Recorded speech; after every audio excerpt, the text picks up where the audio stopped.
दोस्तों, good vibration good life ये किताब हमें एक अलग ही सिद्धांत के बारे में जानकारी देती है। Law of vibration.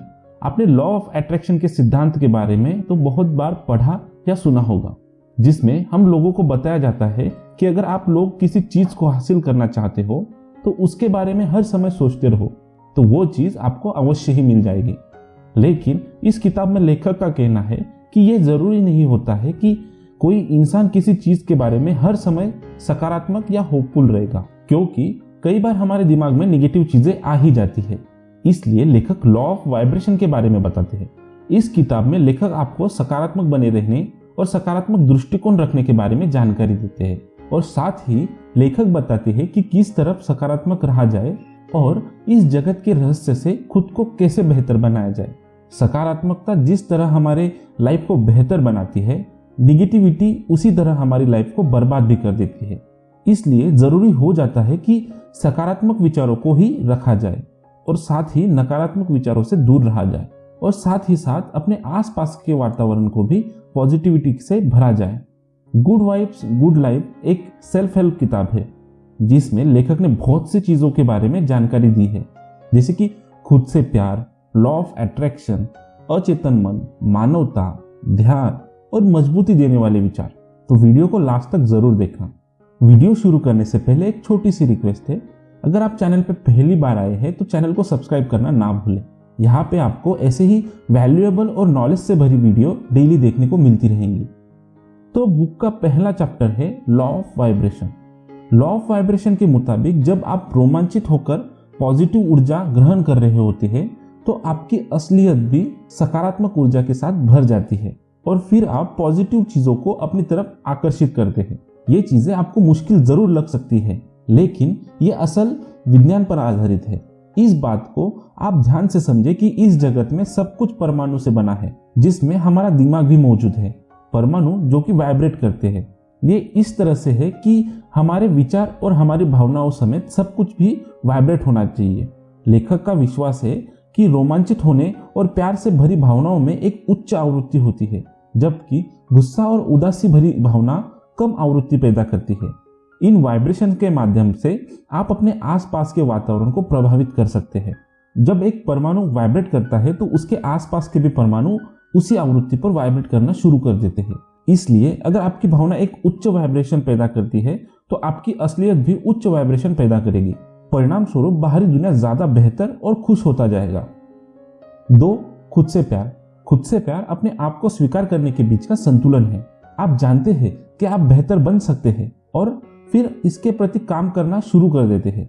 ऐसे लोग जिनकी वाइब्रेशन लो है और वो आपको भी उसी वाइब्रेशन में ले जा सकते हैं, उनको छोड़ना ही बेहतर है और इसमें आपको बिल्कुल भी खेद नहीं होना चाहिए। जब आप अपनी पूरी क्षमता के साथ जीते हैं और काम करते हैं तो सिर्फ अपने आप की दुनिया ही नहीं बल्कि अपने साथ वाले लोगों की दुनिया भी बदल देते हैं। इसीलिए कभी भी आपको अपने आप के जीवन से समझौता नहीं करना है। लोगों को खुश नहीं बल्कि खुद को करना है। लोगों को सेटिस्फाई नहीं बल्कि खुद को सेटिस्फाई करना है।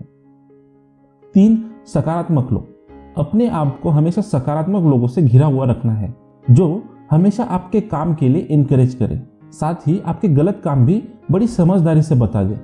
ऐसे लोग आपके वाइब्रेशन को हाई रखने में मदद करेंगे और आपको हमेशा काम करने की क्षमता प्रदान करेंगे। 4. नकारात्मक लोगों को कैसे हैंडल करें। दुनिया में चाहे कितने ही अच्छे लोग हुए हो, चाहे उन्होंने कितने भी अच्छे काम किए हो, लोगों की मदद की हो और चाहे वो लोगों के लिए मर भी गए हो, लेकिन फिर भी कुछ लोग जरूर होंगे जो उनको पसंद नहीं करते होंगे। अगर आप चाहते हो कि आपको दुनिया में सब पसंद करे और एक भी व्यक्ति ऐसा ना हो जो आपसे खुश ना हो, तो आप पूरी जिंदगी अपने आप को कमरे में बंद रखिए, तो शायद ऐसा हो जाए। आप इस बात का ध्यान रखिए, जब आप जीवन में कुछ काम करना शुरू कर दोगे तो कुछ लोग जरूर आएंगे जो आपको बुरा कहेंगे, आपका मजाक उड़ाएंगे और आपकी आलोचना करेंगे, क्योंकि उनके अंदर एक डर आ जाता है कि यह कैसे कुछ करने की सोच रहा है। चलो इसको वहीं पर पहुंचा देते हैं जहां से इसने शुरू किया था। तो इसीलिए जितना हो सके नकारात्मक लोगों को इग्नोर करो। ऐसा हो सकता है कि आपको उनकी किसी बात का बुरा लग जाए, लेकिन वो अपनी बात कहकर जा चुका है। अब उसको बैठकर सोचो मत, बल्कि जो काम आपको करना है उसको करो। 5. भोजन। जो भी आप खाते या पीते हो बहुत ज्यादा महत्वपूर्ण होता है। क्योंकि भोजन आपकी वाइब्रेशन पर असर डालता है। जिस खाने को खाकर आपको नींद या आलस महसूस होता है, उस खाने में कम फ्रीक्वेंसी की वाइब्रेशन होती है, इसीलिए उसे खाकर हमारी भी वाइब्रेशन बदल जाती है। तो इसलिए आप सोच समझकर खाने का चुनाव करें। जो ज्यादा वाइब्रेशन वाले फूड्स है उन्हें ही खाएं। हमारे शरीर में 70% पानी है, इसलिए आप कितना पानी पीते हैं उस पर भी ध्यान रखें। पानी में वैसे तो कोई एनर्जी नहीं होती, लेकिन पानी शरीर से टॉक्सिक निकालता है, खाने को पचाने में सहायता करता है। जितना हो सके ताज़ा और साफ पानी पिए। 6. मेडिटेशन। ध्यान लगाने के बारे में शायद आपने पहले सुना होगा, काफी बार करने की कोशिश भी की होगी, लेकिन शायद आपको इसे करना नहीं आता हो, या पहले कभी करने का प्रयास किया हो लेकिन कोई परिणाम ना दिखा हो, इसलिए करना छोड़ दिया हो। वेक्स किंग हमें बताते हैं कि अगर आप 30 दिन हर रोज सिर्फ 15 मिनट के लिए ध्यान करते हैं तो आप अपने अंदर एक अलग तरह का भाव या वाइब्रेशन को अनुभव करेंगे। आपको गुस्सा कम आएगा, आप अपनी प्रतिक्रिया जल्दी से बिना सोचे समझे नहीं देंगे, शांति का भाव पैदा होगा और पहले से ज्यादा अपने अंदर आनंद महसूस करेंगे। आपके ईगो को कम करने में मदद करेगा और आपके अंदर वाइब्रेशन को बढ़ाएगा। आप मेडिटेशन कहीं भी कर सकते हैं और कोई भी काम करते वक्त कर सकते हैं, चाहे आप बर्तन धो रहे हो या कपड़े धो रहे हो, आप ध्यान लगा सकते हो। 7. कुछ समय अलग रहे। कभी भी रिलैक्स की ताकत को कम ना समझें। अपने काम से, अपने घर वालों से, अपने दोस्तों से अलग अपने आप को भी समय दें। थोड़ी देर धूप में बैठे, जिससे आपके शरीर के अंदर विटामिन डी और सेरोटोनिन हार्मोन बूस्ट हो जाएगा, जिसे खुशी का हार्मोन भी कहते हैं, जो आपको नेचुरल हैप्पीनेस देगा। 8. एक अच्छे पार्टनर की ताकत। जैसे कि हमने पहले वाले चैप्टर में देखा कि एक ऐसा इंसान जिसमें हाई वाइब्रेशन होती है, वो खुद को तो बदलता ही है, साथ में अपने आसपास के लोगों को भी बदल देता है। उसी प्रकार एक हाई वाइब्रेशन वाला पार्टनर आपके जीवन को भी बदल सकता है, क्योंकि उसकी वाइब्रेशन आपको प्रभावित करेगी। उसकी बातें, उसकी सोच, उसकी बॉडी लैंग्वेज सब आपको एक ऐसा इंसान बनाने में मदद करेगी जो आप बनना चाहते हो। रिलेशनशिप में बहुत ज्यादा टॉक्सिक होने के बावजूद पार्टनर उस रिलेशनशिप से बाहर ही नहीं निकलते और ये सोचते हैं कि छोड़ने के बाद दुखी हो जाएंगे या फिर से नया रिलेशनशिप शुरू करना होगा जिसमें बहुत समय लगेगा, या फिर ये कहे कि वही सर्कल रिपीट करने से घबराते हैं। लेकिन यह सच नहीं है।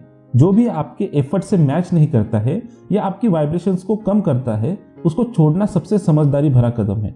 हमेशा याद रखें, जो आपके खुद के बीच में आए उसको आपके जीवन से बाहर निकाल फेंकें। 9. परिवार का सामना।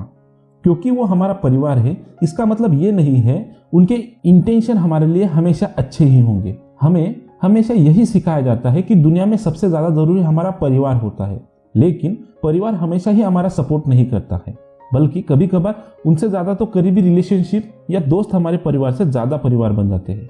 परिवार से दूर हो जाना सबसे कठिन और दिल तोड़ने वाला कदम होता है, क्योंकि हमारा परिवार हमारे लिए सबसे ज्यादा जरूरी होता है। और तब तो और ज्यादा मुश्किल होता है जब हमारे माता पिता ने हमारे लिए बहुत किया हो। आपको हमेशा ही ऐसा करने की जरूरत नहीं पड़ेगी, हमें सिर्फ अपने माता पिता को समझाना होता है, क्योंकि उनके वक्त में ऐसी टेक्नोलॉजी नहीं थी, ऐसा काम नहीं था जो आज के समय में होता है। पहले कोई YouTuber, dancer, singer, blogger, digital marketing expert नहीं बनता था, तो हमें अपने माता पिता को समझाना पड़ता है कि ये सब क्या होता है और इसके क्या बेनिफिट है, पहले उसको किसने किया है।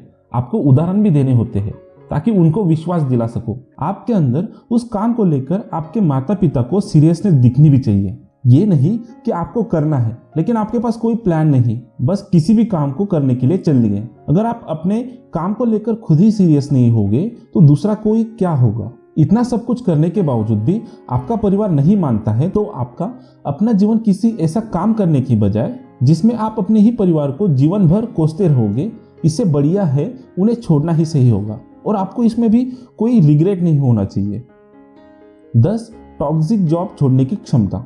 मान लीजिए आपको किसी ने बर्थडे पार्टी में बुलाया है और वहां आपको कोई ऐसा व्यक्ति मिल जाए जो सिर्फ आपकी निंदा और आपका मजाक उड़ाता रहता है, तो आप उस व्यक्ति को अवॉइड करोगे ताकि वो आपकी अंदर की शांति को खराब ना कर दे, जो कि सही भी है।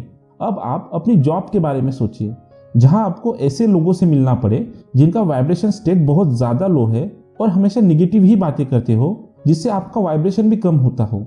वेक्स किंग ने अपनी जॉब छोड़ दी थी क्योंकि उनको अपनी जॉब पसंद नहीं थी, ना ही वो जॉब उनका पैशन था। उनकी फाइनेंशियल कंडीशन भी सही नहीं थी और कुछ उधार भी देना था। लेकिन जॉब छोड़ने के बाद वैक्स किंग ने अपना पैशन फॉलो किया। उन्होंने अपने लाइफस्टाइल ब्लॉग और पर्सनल डेवलपमेंट आर्टिकल लिखना शुरू किए और अंत में उन्हें अपनी जॉब छोड़ने का कोई पछतावा नहीं हुआ।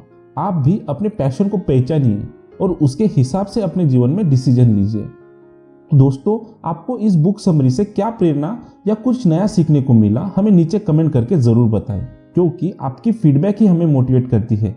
वीडियो अच्छा लगा तो वीडियो को लाइक एंड अपने फैमिली एंड फ्रेंड्स को जरूर शेयर करें, ताकि उनको भी इससे हेल्प मिल सके। ऐसे ही और वैल्यूएबल और नॉलेज से भरे वीडियो देखने के लिए हमारे चैनल को सब्सक्राइब करना ना भूलें। आपका अपना कीमती समय देने के लिए धन्यवाद।